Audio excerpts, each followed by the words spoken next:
We're live? Maybe we're live. This is Doc Ellis, September 2nd, 2022. I'm talking from Oklahoma City, Ellis Clinic. And let's start with VA disability. VA disability law is extremely fair. Then why do so many vets come from all over, actually the world, to see some hick doctor in Oklahoma? You turn your phone off? No. Oh, it's okay. Anyway, my bad. to see some hick doctor. Okay. The trouble is, just a second. I've got some sound over here that I need to stop. Okay. Okay. Thank you very much. All right.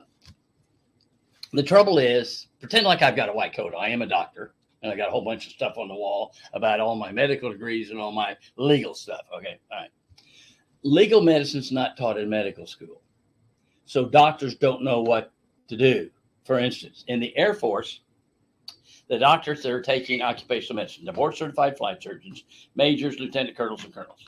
And they're board certified maybe in medicine and surgery or family medicine, but they're taking occupational medicine. And so they're required to spend one day with this hick doctor. Because they all write down, the best thing I did in my 3-year residency is a day with Doc Ellis. Now, this is what I tell them about reasonable medical certainty in the VA system. It's called more likely than not, reasonable medical probability. Now, that we're not taught in medical school. So I said, somebody goes on a mission trip. It's endemic for hepatitis A. And 21 days later, doctor, they've got yellow eyes. Now, to a doctor, that means jaundice from the liver. Okay. But that's the only information you have. Now, since you have the white coat on, based on your education, training, experience, I'm going to get a cough drop.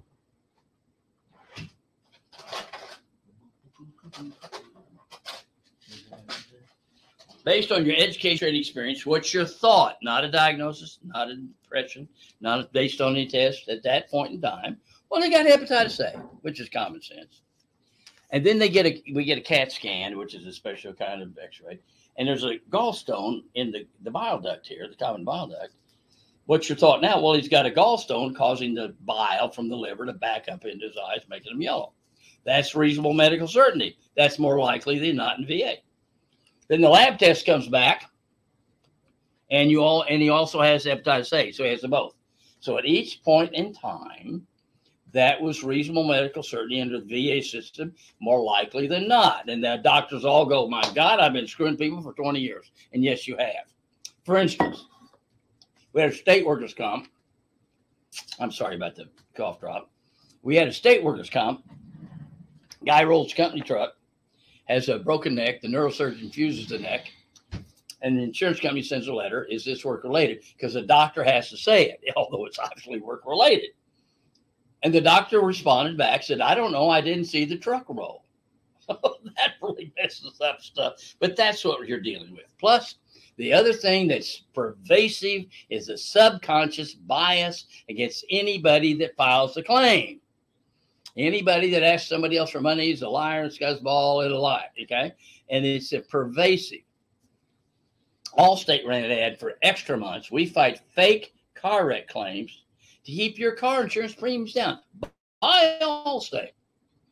Now think about that. They're bragging that they're going to fight you. And yet it sold a lot of insurance because there's that subconscious bias. When I started doing legal medicine 50 years ago, I thought 60% of my patients would be legitimate. 40% would be a little flaky, maybe some symptom magnification, and a couple of them outright malingerers and liars. Well, that makes me amongst normal doctors pro-injured person, because the average doctor, our ego is such that we'd rather have 99 people with a legitimate claim be denied than one trick or trick us. 99 people with real pain and needing medication not get paid, then instead of one drug addict tricking us. That's just the way people are. That's the way we're made. Okay, so VA is very fair. Now here's the problem. I had a senior federal employee who teaches Raiders, like in Oklahoma, it's in Muskogee, in Texas is at Waco, the Raiders. And he said a lot of Raiders are not well trained. They don't know the law, but even worse is a lot of the doctors, physician assistants, and nurse practitioners in the VA are not trained at all. So they're just relying on whatever they've learned in life, watching Perry Mason, I guess. And so I'll see some of the dumbest things. Like a Korean War veteran lost toes from frostbite. And the doctor at the VA said, I don't know if it's cold in Korea. Well, damn, get an almanac. I mean, you can Google it. Or he has noise-induced hearing loss because of the audiogram, hearing loss thing. Obviously, it's noise-caused hearing loss, not old age. But 3.5 years in artillery didn't contribute. So you get some pretty dumb stuff. And you can tell that they're trying to not approve stuff like it's their job. I had one lady, her lower back was a bit approved, but she was trying to get the thoracic spine because it's all one piece, trying to get that approved. And the rater told her, said, we don't have the money to give that to everybody. No one told that rater that. That's just that rater's personal opinion. So you're fighting that all the time. So it's going to be, so you need a doctor who knows what he's doing, knows how to write the stuff. The law is very fair. Now, depends on what state where you are. Like I got a call one day from St. Louis. Oh, Dr. Ellis, you're so wonderful. You give us a nice history, chronology, makes sense. You give us the percentages and the codes, which is really helpful. And we wish other people like you. And I said, lady, be careful. Don't say that out loud. They'll fire you. Okay, but that's St. Louis. Now there's another state south of here that's just awful. I mean, it's just criminal. Muskogee, pretty fair. But now that you go back and you appeal to the Board of Veterans Appeals. The judges are lawyers. They know the law. They understand that the law is very, very fair. For instance, someone might come in with a VA condition. If it were a state workers' comp in Oklahoma, which is the higher criteria, I wouldn't let it come in. Wouldn't let them wouldn't take the money because we're not going to win that. But VA law is very, very fair. Criminal law, it's got to be beyond a reasonable shadow of doubt. Okay. Civil law is about here. State workers' comp is about here. Well, VA, I'm way down below the desk. VA and federal law are very fair, very pro-veteran, very pro-federal employee. Supposed to be non-adversarial. Yeah, right. I'd rather deal with insurance companies.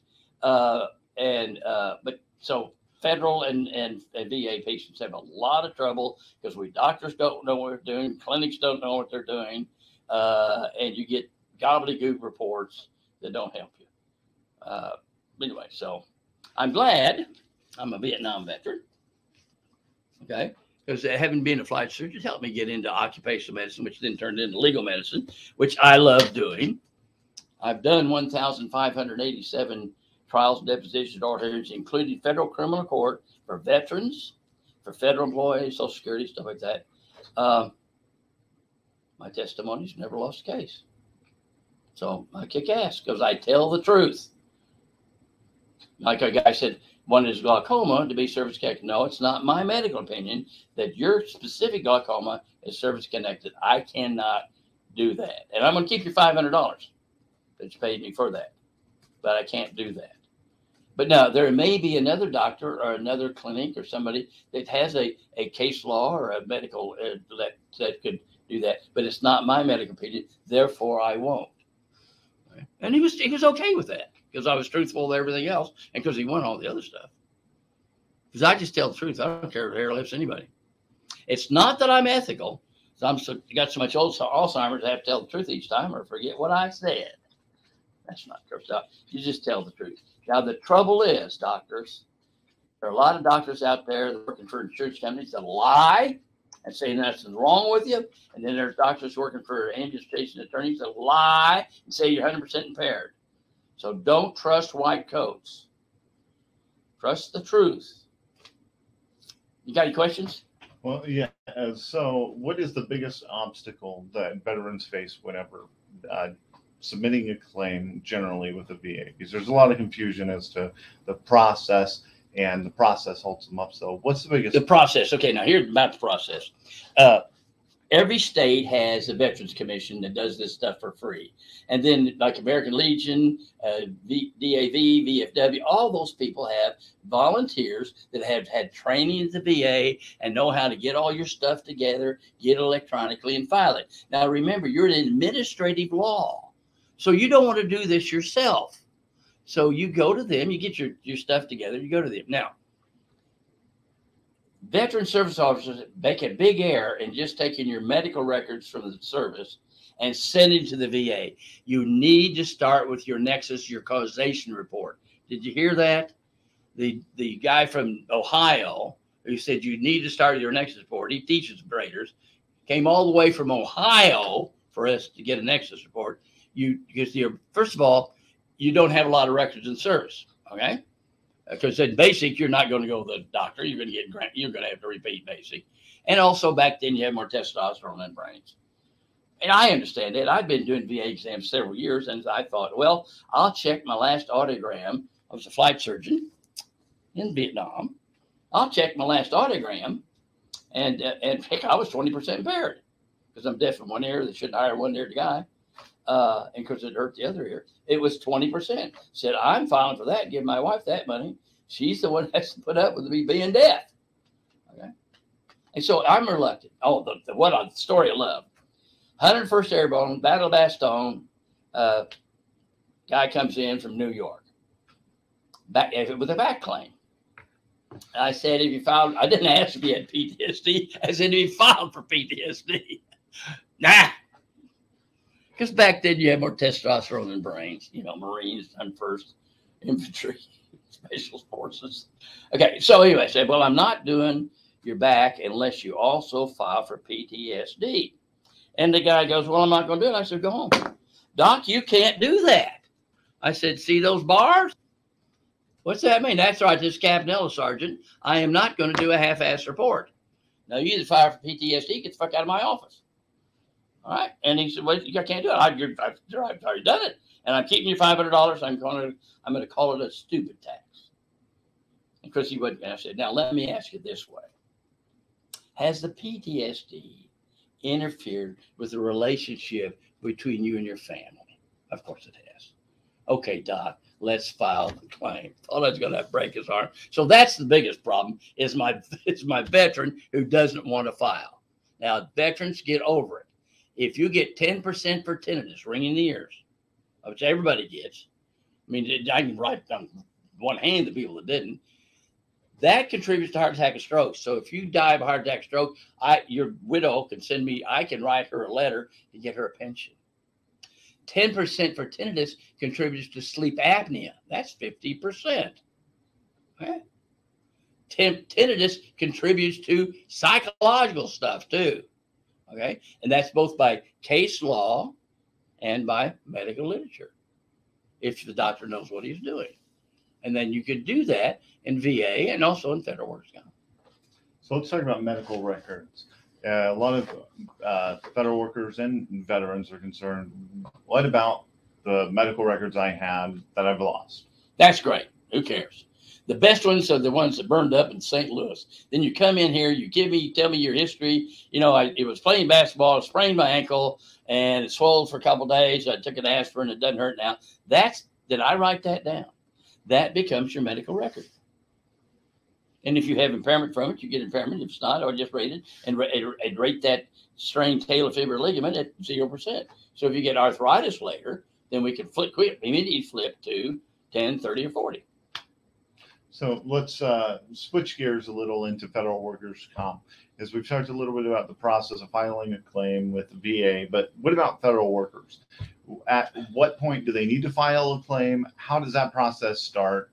And what do they need to do? Okay. The Federal Employment Compensation Act, 1916, is the first workers' comp law in the nation. It's supposed to be non-adversarial administrative law. And it's more adversarial the way it's practiced by everybody. Anyway, okay. So there are certain procedures. An acute injury. Now, if you're a Christian, you need to follow the law. Laws. You have acute injury of any kind, sprain, ankle, whatever. You're supposed to tell your supervisor. And then he's supposed to give you what's called a Form CA-16, authorization to go see a doctor. Okay. They don't. Actually, supervisors, if you're listening to this, that's actually a criminal. That's criminal. You can get a fine or imprisonment or both for not giving out CA-16. And then you go get treated. And so everybody up until the date that the Office of Workers' Compensation Programs, OWCP, when they either approve or disapprove, let's say they just disapprove it. Doctors, clinics, hospitals, everybody up till that point gets paid. Once they just disprove it, then it's no longer a workers' comp claim. That's an acute injury. Then there's cumulative trauma like carpal tunnel, repetitive back strains, flat feet that got worse. You had it in the service, got worse, running around on concrete, working for the government. Those are cumulative trauma injuries, and that's a CA2. And you go to Ellis Clinic and you look up federal workers' comp, and it'll give you a federal workers' comp checklist. You just go through the bouncing balls and send the records if you have any to Ellis Clinic. We will look at it. We will call you and we'll set up an appointment. And then we will write a medical rationale report that puts together and meets all the Federal Employment Compensation Act criteria, the Office of Workers' Compensation Programs criteria. That's why those two programs, if you're not an expert in FECA and OWCP, don't do federal workers' comp. I mean, there are people that do federal workers' comp and they've never done an oral hearing. Now that's unethical. If you do state workers' comp, you're going to do depositions. If you do car wrecks, you're going to do oral video depositions. You're going to go to court. If you do federal workers' comp, you must be prepared to not only write reports and rebuttals, but you should be able to do oral hearings. Now, I'm not going to require you to go to the Employee Compensation Appeal Board or to testify in federal court, because you shouldn't. Now, I do. I love it and I'm good at it because I know the law. Okay? But you refer that to somebody. All right. Or you do federal workers' comp and you do the scut work, you refer to somebody who does that. I do that for a lot of clinics around here. You do your stuff, then I will make sure it's okay. For instance, we'll show this little picture right here. See the word ecomp. You see it on the pictures? Okay, good. Which is the Employees Compensation Operation Management Portal. Okay, now in federal workers' comp, now that's required. But it's a wonderful thing because all your stuff goes in this one place and you get to see what's going on in there. You have the prosecuting attorney's file. For instance, we had a patient, the claims examiner. Now, a claims examiner in federal workers' comp is required to have a high school education. Their judge and jury, you may know their first name, you don't get to know their last name. You know nothing about their qualifications. You never get to FaceTime them. You never get to meet your accuser. Okay? So, said, I left a voicemail and she didn't call back.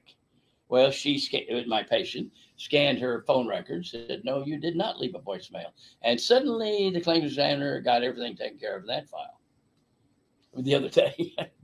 Now, if you have trouble ecomp, just call us. We'll walk you through it. I mean, you can read all the stuff. If great. If not, it's complicated. But we'll walk you through it. The other day, Cheryl came in. She was just tickled. The guy we'd done a scheduled award, which is an impairment rating in federal, and he's on his boat with his wife in Florida, getting ready to go and go through go around the world basically, and is waiting for a password from OWCP from mail, and says, oh no, and so she about 15 minutes she got him an ecomp file, got everything filed in correctly. Also, it's required, but it's a good thing now. I had a patient that had a 27-page scheduled award. That's an impairment rating. She sent it certified mail with her what's called a CA7 requesting a scheduled award, impairment rating, disability. Okay. She sent those 28 pages certified mail to London, Kentucky, the address. And she gets a letter from Department of Labor. Bunch of gobbledygook to scare you to death. But it basically says, we got your CA7, you're asking for a scheduled award, send us a copy of a scheduled award. But when it went to London, Kentucky, they scanned it and they didn't keep it with the CA7. We got into the e-com account for the patient, and some of it maybe, but not all 27 pages. And they're not even in chronological order. So claims examiners really can't see more than one person a month because you've got all this stuff totally randomly. It's like taking a chart and throwing it on the floor. How could they ever go through that? So be very careful. They're going to be very prone, claims examiners, just get you off the phone and say anything because they can't be hurt. If they lie to you or just pull something out of their anatomy, don't trust them. Make sure that's really correct. And don't trust your HR department either. I get Air Force and other people, HR departments of agencies send the letters with their all their logos and all the official stuff. HR department, please send us this, please send us that, please send us that. And I respond back and say, slavery stopped in 1863. Where's the check?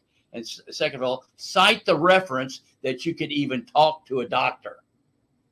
You're not allowed to communicate with the doctor in federal workers' comp agencies, and that's a fine and imprisonment. You're asking for information that you can be fined and imprisoned about. That is a 1974, I think it's 74, criminal act. Forget HIPAA. You don't get to know that. All you get from the treating doctor is the restrictions. And you say, I'm HR department, and you're going to get in trouble. Okay. Yeah.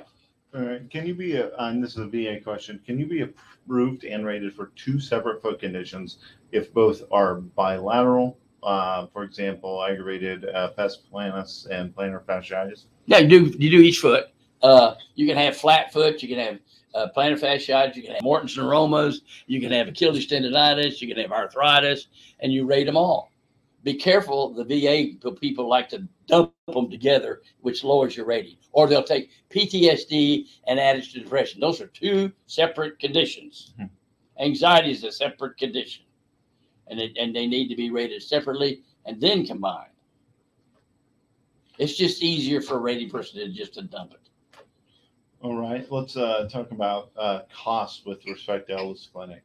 For someone wanting to come in for federal workers' comp, how much does it cost to see you? And for VA disability, how much does it cost? Okay, now federal, almost always nothing. If it's an acute injury, we're going to win it for you. Acute trauma injury, we used to charge $500 until the claim was accepted. Then we bill for it and get paid. We refund your money, but that was only so you wouldn't give up. Well, no, once you meet Ellis Clinic, you're not going to give up. No matter what they throw at you, Ellis Clinic's going to beat them. We always win because the law is set up that way. By law, the doctor that you pick has more probative value in his report than the company doctor, the government's doctor, or anybody. And it basically, if I'm your doctor in federal workers' comp, I'm God. That's the law, case law and law. Okay, so we're going to win that. Now, maybe a really complicated case, I might ask for some down payment so that it may be environmental illness or something like that, mold in the building. I may ask for a down payment of $500, but usually it's free. Okay. Now VA, it's $500 per condition. Okay. But now if you have hearing loss and tinnitus, that's one condition. If you have neck and arm pain down, that's one condition. Although, baby, I rate your neck and both arms. Same way back and nerve pain down your legs, that's one condition. Then if you want a DBQ, VA has gotten into the habit of requiring DBQs. It's not required by law. The Nexus report is required. And you want your Nexus report by your doctor. But we'll do a DBQ, but that's $500. Okay. On hearing, you probably ought to go to the VA all by yourself and do it. Okay. And come to me if you need a rebuttal. But don't waste time with me, because they're going to send you there anyway, because they're going to do their audiogram with their testing for stuff. Now, here's the pearl. Here's a pearl. I see fraud at the VA. I've had patients with hearing aids, obviously noise-induced hearing loss, under the AMA guides. This is the American Medical Association Guides of Evaluation Impairment, would be 30% impaired. And under the VA, it comes back 0. Because what they do is they take the audiogram, which would be 30%. And then they do what's called speech discrimination, you know, on the other axis. And I'll get people that obviously can't hear for crap, wife and I, or, you know, in my exam, and say 96% speech discrimination. There's no damn way. What's happening is the words that are being pronounced are supposed to come from a Maryland CD-ROM, Maryland CNC, okay? And what happened, the audiologist will keep repeating the word till you finally say, I understood it, okay? This is not an IQ test. This is, did you understand the word the first time? And it should come off that CD-ROM. So if you have an audiologist keep repeating the word, that's fraud. You say, isn't it supposed to be on a Maryland CNC? I didn't hear it the first time. Ma'am, I didn't hear it the first time. This is not my IQ. I'm not supposed to guess at it. I did not understand that word. Why do you keep repeating it? Do I need to call the OIG? We need to get one of these people and slap them, and then it'll stop. But that's fraud. All right. I got my rating a couple days ago and was given 0% for migraines, service connected. What are my next steps? File for an increase? Well, no, you go to church, thank Jesus, and getting healed. What do you mean? No. Migraines are real simple. You've got, but you've got it approved. So now it's just a matter of what percentages. And so how often do you have them? And you need a report from a doctor. That can almost be done by telehealth. A report from a doctor that happens this many times a week or whatever. And then you rate them 10, 30, 50, 70, 100, whatever, you know. Migraines are terrible, man. Yeah. So how does one go about that? Do they file a supplemental claim? No, just get another Nexus report. And how did they send it in? No, they go to the veteran service officer, either at the American Legion, DAV, or the Texas the Veterans Commission, and send it in. Okay. But don't worry about how to do it. Go to people that do that. Okay. Don't file your own taxes. Okay. All right. So you get another Nexus report, and that's an easy one. I mean, that'd be $500. That's worth a good shot. And we'll just basically take your history because it's all subjective. And if we believe you, you get it. We will write it down. We'll put down what we think the percentage is. Then if they still fight it, depends on where you are, what state you're in, then you go right to Washington, D.C., and Board of Veterans Appeals will apply the law correctly. So let's talk about Charles Gregg. Charles.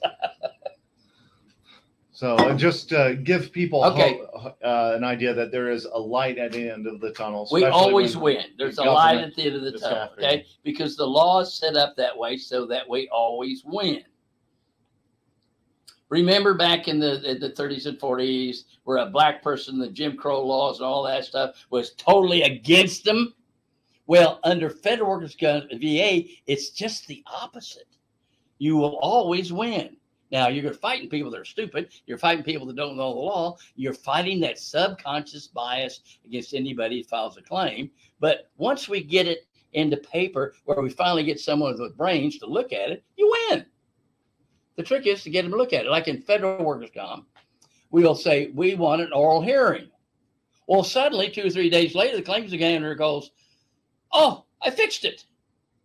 Because it's clear what I've had. Now we write the letter for the patient.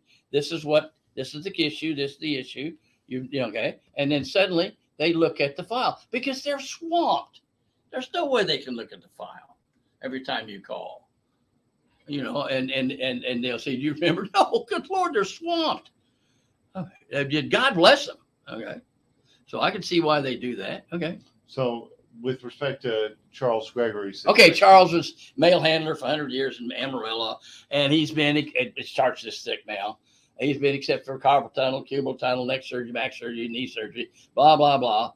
And they get a video of him. Now, agencies, the Employee Compensation Appeal Board, said that videos are worthless. It's not the job they're doing. They may be on medication. But the post office especially still does it.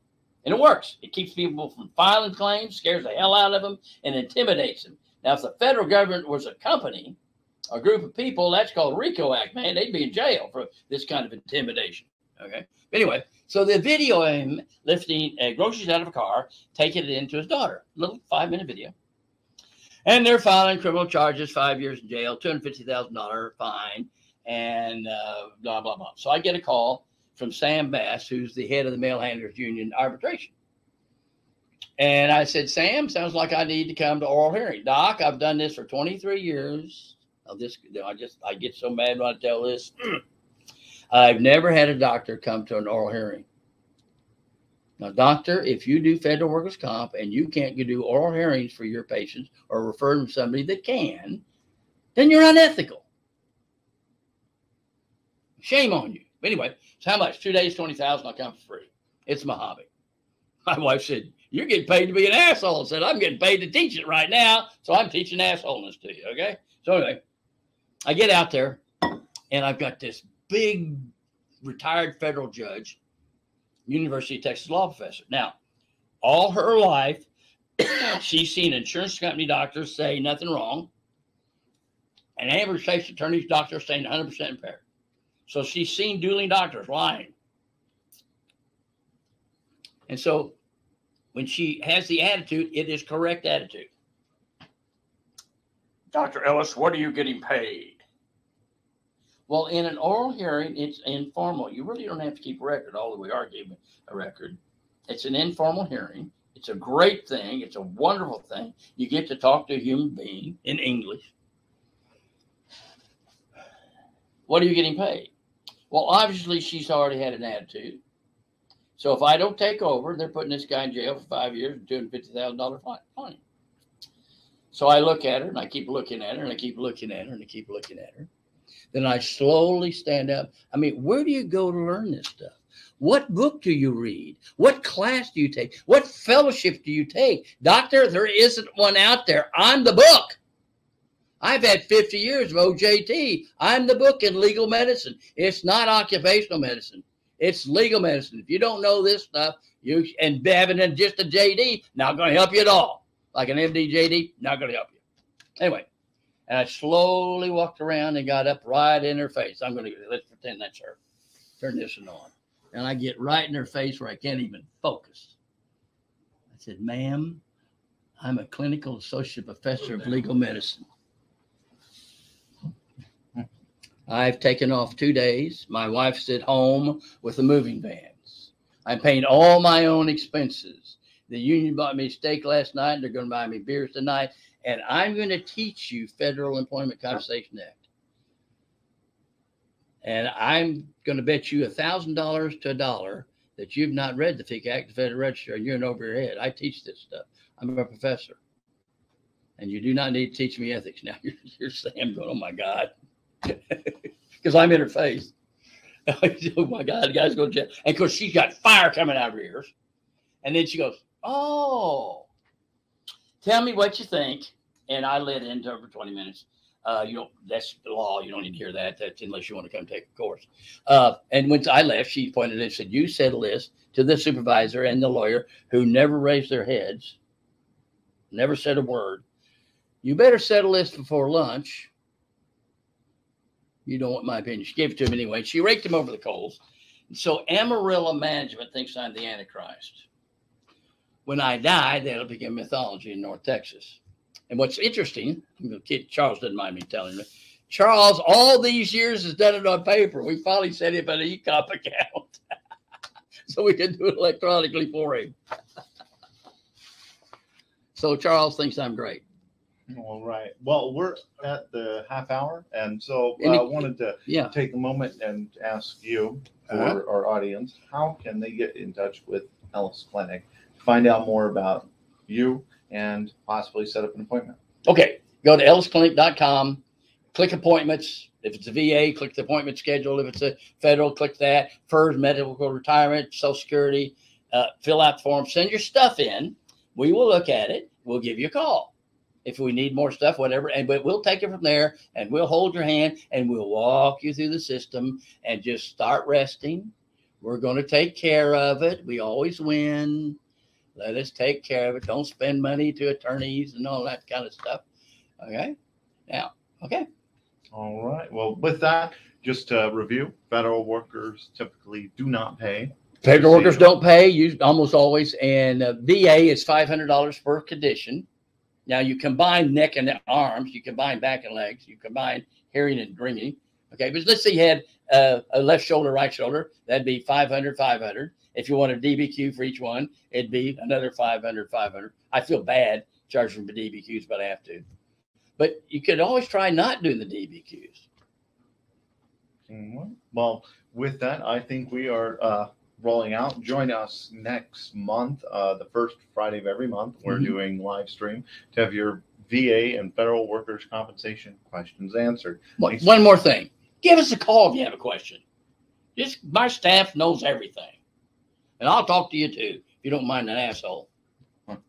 All right. And with that, thank you guys very much.